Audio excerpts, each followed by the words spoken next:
Assalamu alaikum and welcome you all in this lecture series on botany. In today's topic we will discuss about diffusion, which is part of subunit water in relation to plants. As we all know that transportation in plants is important and natural phenomena which takes place in all higher plants. हर कोई plant को survival के लिए, functioning के लिए, cells and tissues की functioning के लिए essential organic materials and inorganic material की रिक्वायरमेंट होती है।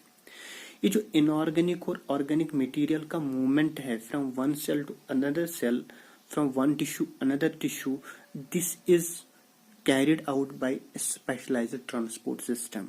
किस ट्रांसपोर्ट की वजह से? It may be either by diffusion or by means of active transport, right? अब हम बात करेंगे डिफ्यूजन के बारे में। What is diffusion? अगर हम लिटरली इसकी बात करेंगे, it is movement of ions, atoms and molecules from region of higher concentration to the region of lower concentration. For instance हम बात करें, हम रूम में हैं, हमने एक कॉर्नर में बैठ के मैंने स्प्रे किया है डिओड्रेंट को, ठीक। एट दैट पोजीशन, उस टाइम जब मैंने स्प्रे किया, उस टाइम उस स्प्रे की, उस डिओड्रेंट की कंसंट्रेशन उस कॉर्नर में बहुत ज्यादा होगी, that means higher concentration. Within moments आप देखते हैं कि ये फैल जाता है पूरे रूम में। दैट मीन्स ये जो स्मेल पार्टिकल्स है, डिओड्रेंट के पार्टिकल्स है, डिफ्यूज हो गए किसमें? एयर में। जो एयर कहाँ प्रेजेंट है? इस रूम में। दैट मीन्स डिफ्यूज हो गए एयर पार्टिकल्स में। कौन से? Smell particles. That mean intermingling हो गई। तब तक डिफ्यूज हो जाते हैं जब तक ना इक्विलिब्रियम मेंटेन हो। दैट मीन्स हर जगह आफ्टर फ्यू मोमेंट्स आप देखोगे कि हर कॉर्नर पे आप स्मेल करो तो आपको सेम स्मेल नजर आएगा। दैट इज बिकॉज कि स्मेल पार्टिकल्स डिफ्यूज हो गए, ठीक। कहां से? एक जगह से जहां इनकी हायर कंसंट्रेशन थी टू द रीजन जहां उनकी लोअर कंसंट्रेशन थी। This is simple terms diffusion. जो प्लांट्स की जब हम बात करते हैं तो प्लांट्स में हमने ब्रॉडली इस डिफ्यूजन को क्लासिफाई किया है टू ग्रुप्स में। कितने ग्रुप्स में? टू ग्रुप्स में।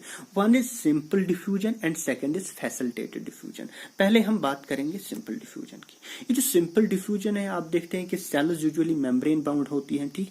उन मेम्ब्रेन बाउंड सेल्स में जो मॉलिक्यूल्स अंदर होते हैं, अगर उनकी कंसंट्रेशन अंदर ज्यादा है, जरूरत बाहर है, तो कभी कुछ मॉलिक्यूल्स बाहर से ज्यादा होती है तो उनकी जरूरत अंदर होती है, तो वो डिफ्यूज हो जाते हैं इस मेम्ब्रेन के थ्रू।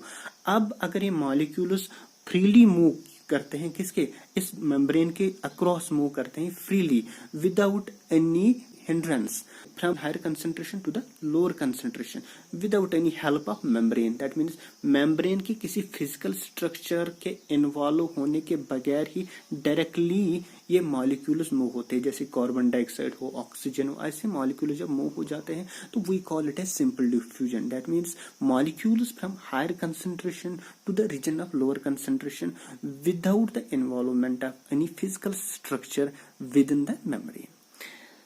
तो यूजुअली ये जो मॉलिक्यूल्स होते हैं, ऑक्सीजन हो, कार्बन डाइऑक्साइड हो, लिपिड्स होते हैं, ठीक। तो ये फ्रीली मूव होते हैं क्योंकि इनका जो स्ट्रक्चर होता है वो सिंपल होता है, ठीक। Next is facilitated diffusion. ये जो फैसिलिटेटेड डिफ्यूजन है, it is not much different from simple diffusion. Only difference is that कि इन फैसिलिटेटेड डिफ्यूजन आप देखते हैं कि मॉलिक्यूल्स को ट्रांसपोर्ट करने के लिए मेम्ब्रेन्स में कुछ प्रोटीन चैनल्स पाए जाते हैं। क्यों पाए जाते हैं? क्योंकि ये जो मॉलिक्यूल्स, हर कोई मॉलिक्यूल स्मॉल नहीं होता है। कुछ मॉलिक्यूल्स बड़े होते हैं, कुछ मॉलिक्यूल्स साइज में बड़े होते हैं, कुछ कैरेक्टर्स ऐसे होते हैं जो नॉर्मली डिफ्यूज नहीं कर पाते हैं वाल से, ठीक। उन कैरेक्टर्स बिना पे इनको कुछ चैनल्स होनी चाहिए जिसके थ्रू ये पास होते हैं। दैट मीन्स कुछ चैनल्स इनको फैसिलिटेट करते हैं। जब प्रोटीन कैरियर्स इन्वॉल्व होंगे किसमें? डिफ्यूजन में, we call such type of diffusion as facilitated diffusion. It is also passive diffusion. What is passive diffusion? जिसमें एनर्जी का इन्वॉल्वमेंट नहीं हो। अब यहाँ एक डायग्राम में देखते हैं, there is evident difference between simple diffusion and facilitated diffusion. आप देखते हो सिंपल डिफ्यूजन में हायर मॉलिक्यूल्स होते हैं, एक साइड से लेफ्ट साइड पार्टिकल्स ज्यादा है, वो पार्टिकल्स मूव होते हैं कहाँ? किस साइड से? कहाँ? जहां इनकी कंसंट्रेशन कम है, मगर directly through the walls, the membrane. Second is facilitated diffusion. इस फैसिलिटेटेड डिफ्यूजन में आप देखते हैं कि मॉलिक्यूल्स मूव हो जाते हैं एक स्पेशलाइज्ड स्ट्रक्चर के थ्रू, जिसको हम कैरियर प्रोटीन्स कहते हैं, क्योंकि ये नॉर्मली मूव नहीं कर पाते हैं किसमें, थ्रू फॉस्फोलिपिड मेम्ब्रेन। तो जब मूव होंगे किसी फैसिलिटेट हो जाएंगे विदाउट द इन्वॉल्वमेंट एनर्जी, सिर्फ एक चैनल जैसा स्ट्रक्चर होगा, उस चैनल को ये रीड करके उसके थ्रू डिफ्यूज हो जाएंगे particles from higher concentration to lower concentration. We call this type of facilitated diffusion. We will talk about factors affecting the diffusion in plant. बहुत सारे factors responsible होते हैं इस diffusion rate को maintain करने में. First is diffusion pressure gradient. As we all know that the rate of diffusion is directly proportional to the difference in concentration of molecules in two regions.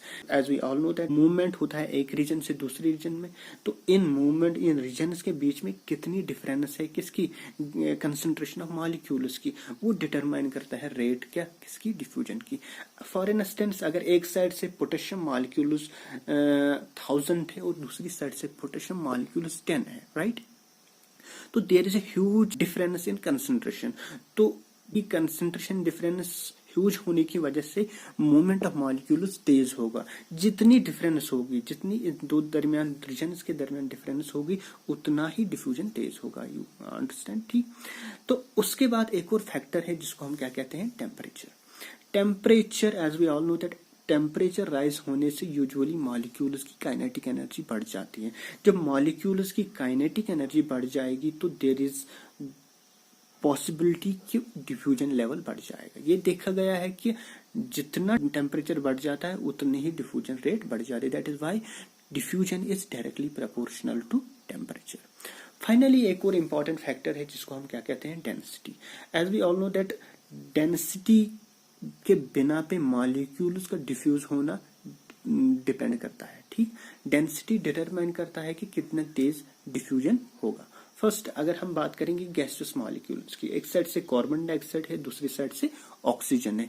इन दो को हम side by side रख के इनको mix करना चाहेंगे तो that means carbon dioxide भी गैस है, ऑक्सीजन भी गैस है. देयर इज गुड पॉसिबिलिटी कि इनका मिक्सअप होना, डिफ्यूज होना फास्टर होगा.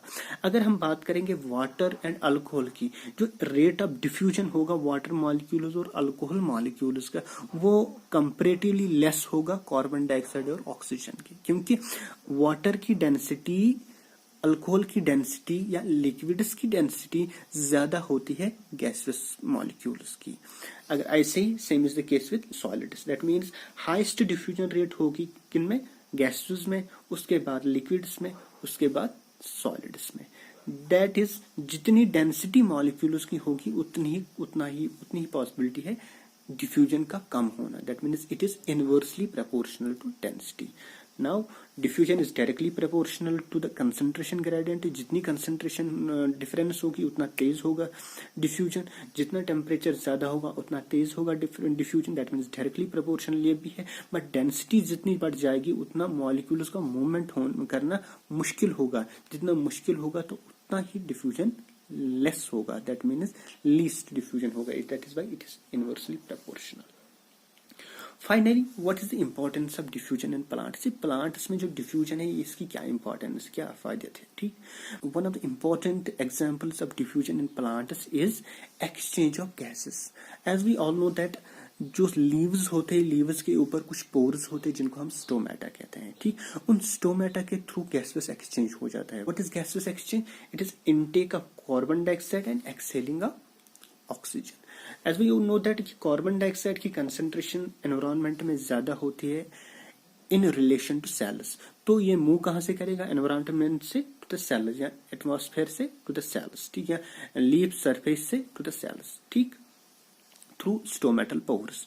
बट सेल्स में ऑक्सीजन की कंसंट्रेशन ज्यादा होती है बनस्बती आउटर सरफेस. तो ये ऑक्सीजन सेल से मूव करेगा कहाँ, बाहर. This movement is along the concentration gradient. That is why we call it is an important example of diffusion. दूसरा है ट्रांसपिरेशन. यू नो दैट कि स्टोमेटा के थ्रू ही वाटर इवापोरेशन हो जाती है. ठीक. वाटर लॉस हो जाता है.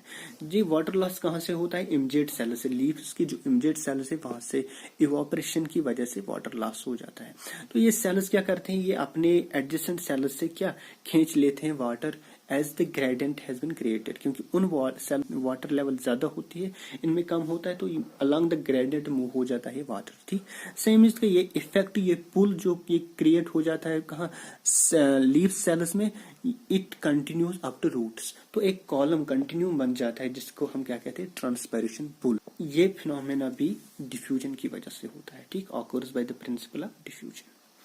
आयन्स का मूवमेंट, जो सेल्स के बीच में आयन्स का मूवमेंट होता है या टिश्यूज के बीच में मूवमेंट होता है आयन्स का, that is also bye means of simple diffusion. उसके बाद फूड पार्टिकल्स जो ट्रांसलोकेट होते हैं कहाँ से, from source to sink. Source usually leaves होते हैं, वहां से फूड बन जाता है, और वो फूड हमें कहाँ, डिफरेंट पार्ट्स तक पहुंचाना है। ये भी कहाँ, along the concentration gradient he move करता है, क्योंकि सोर्स में ज्यादा कंसंट्रेशन होती है फूड पार्टिकल्स की, और जो सिंक है वहां कम होती है। That mean it also moves along the concentration gradient by the phenomena of diffusion. आप देखते हैं कि कुछ प्लांट्स अरोमा सेक्रेट करते हैं, अरोमेटिक कंपाउंड सेक्रेट करते हैं, क्यों, ताकि अट्रैक्ट करे किनको, इंसेक्ट्स को, for the purpose of pollination.